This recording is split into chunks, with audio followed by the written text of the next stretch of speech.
England 1525. A kingdom of grandeur and silence. Behind the tall stone walls of Hampton Court, a love was about to ignite, a love that would burn through thrones, faith, and destiny itself. King Henry VIII, powerful, charismatic, and feared. A ruler whose word was law, and yet, he was a man undone by his own heart. For years, he had been married to Queen Catherine of Aragon, a dignified woman, noble in every way, but unable to give him what he desired most: a son, an heir. In those cold palace corridors, Henry's laughter faded. His marriage became duty, not desire. And then, she appeared, Anne Boleyn, a name that would echo through centuries. She wasn't like the other women of court. She was bold, sharp-tongued, and dangerously intelligent. Her dark eyes carried a spark that both defied and seduced. When she spoke, even silence listened. Henry first noticed her during a court masquerade dance, a fleeting smile, a glance that lingered longer than it should have. He was instantly captivated, not by her beauty alone, but by her mystery. She didn't chase him, she challenged him. As the days passed, Henry sent her jewels, poems, and letters, his handwriting trembling with desire, but in return them, untouched. She refused to be just another mistress. She wanted something more: respect, commitment, a crown. That refusal, that quiet rebellion, was the spark that turned a king's infatuation into obsession. Every rule he had written for others, he was now ready to break for her. England had seen many queens, but never had it seen a woman who would make a king defy his own God. And that was only the beginning. The year was 1526. The court was alive with music and gossip, but behind every curtain, every whispered smile, one story burned brighter than all: the king's love for Anne Boleyn. Henry had fallen not as a king, but as a man. His heart, once buried beneath gold and power, now belonged to a woman who refused to kneel before him. He wrote her letters, long, trembling confessions inked in secrecy. "Mine own sweetheart," one began, "I send you this letter, praying that it finds you in good health, for I would rather be in your arms than upon my throne." Anne read his words, her pulse quickened, but she never let him see it.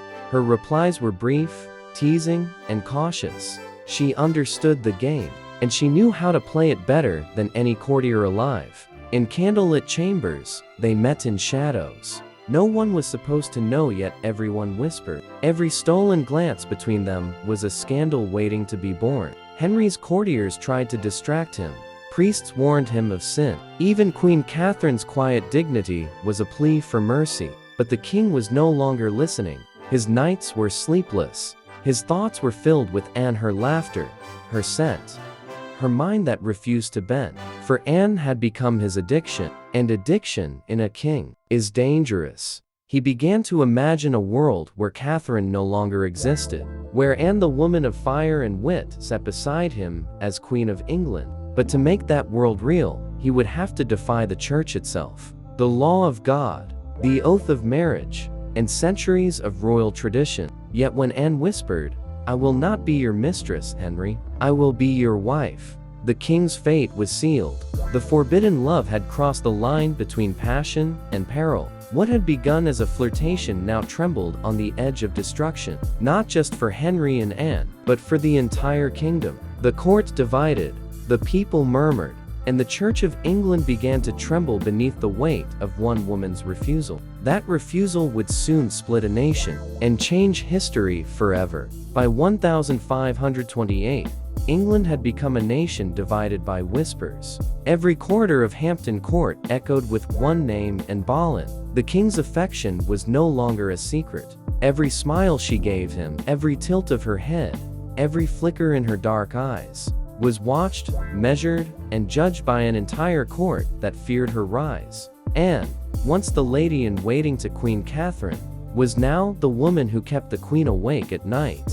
Catherine's prayers grew longer, her tears fell in silence. She had given Henry 20 years of loyalty, and in return, she was losing him to a woman who refused to yield. Henry was consumed. He no longer cared for counsel, or church, or consequence. He wanted Anne not as a lover, but as a queen. But the world stood against him.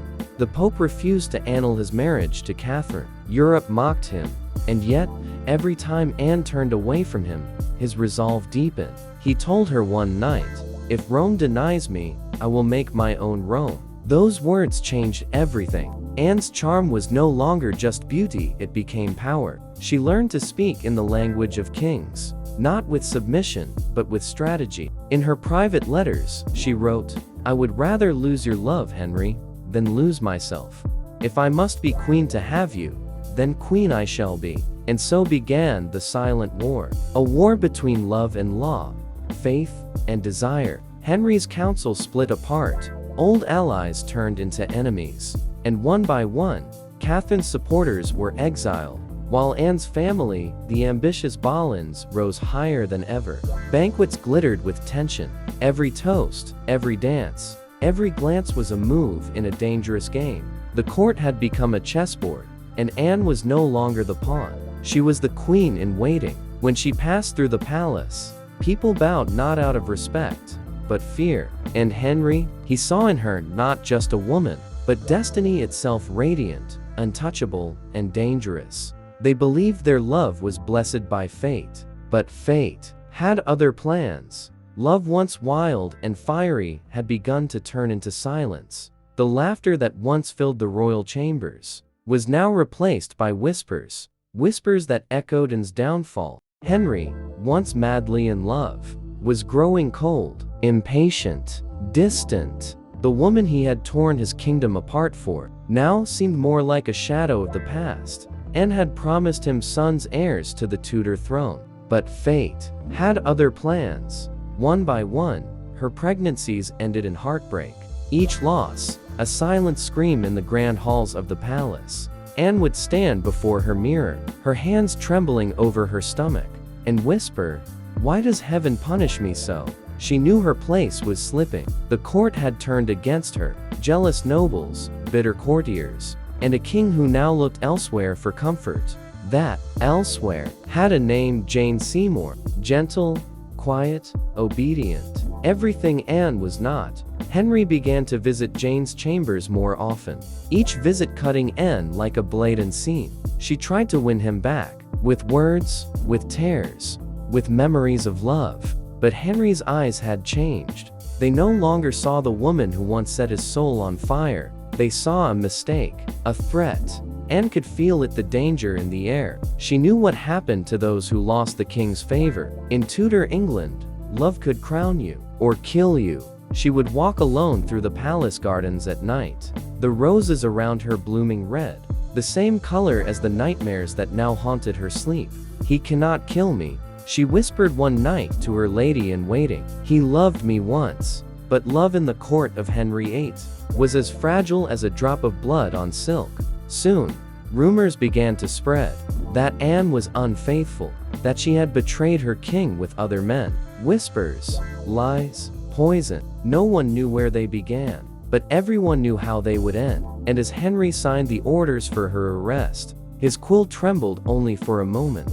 For even kings bleed, but they bleed in silence. It was May 1536. The woman who had once ruled the king's heart now waited in a cold, grey tower, the Tower of London. Anne Boleyn, Queen of England, mother of Elizabeth, and the reason a kingdom had torn itself apart, was now a prisoner of love turned poison. She had been accused of betrayal, of loving other men, of treason against the very crown she helped reshape.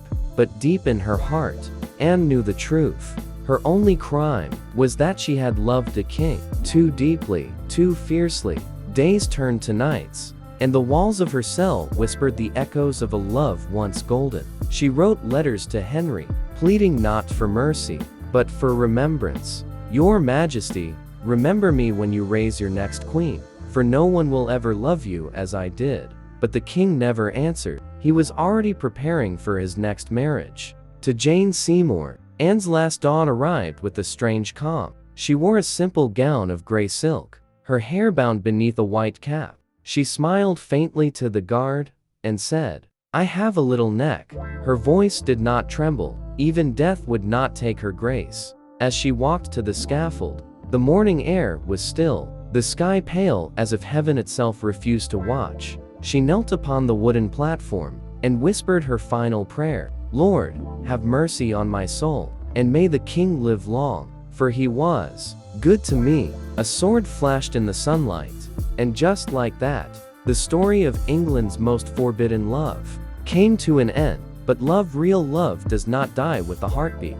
It lingers in memory, in whispers through the halls of history. Anne's daughter, Elizabeth, would one day wear the very crown her mother died for, and rule England with a power and brilliance that even Henry could not have imagined. They say love can move mountains, but in the case of Henry and Anne, love moved a nation and broke a kingdom. Because when a king falls in love, the world trembles.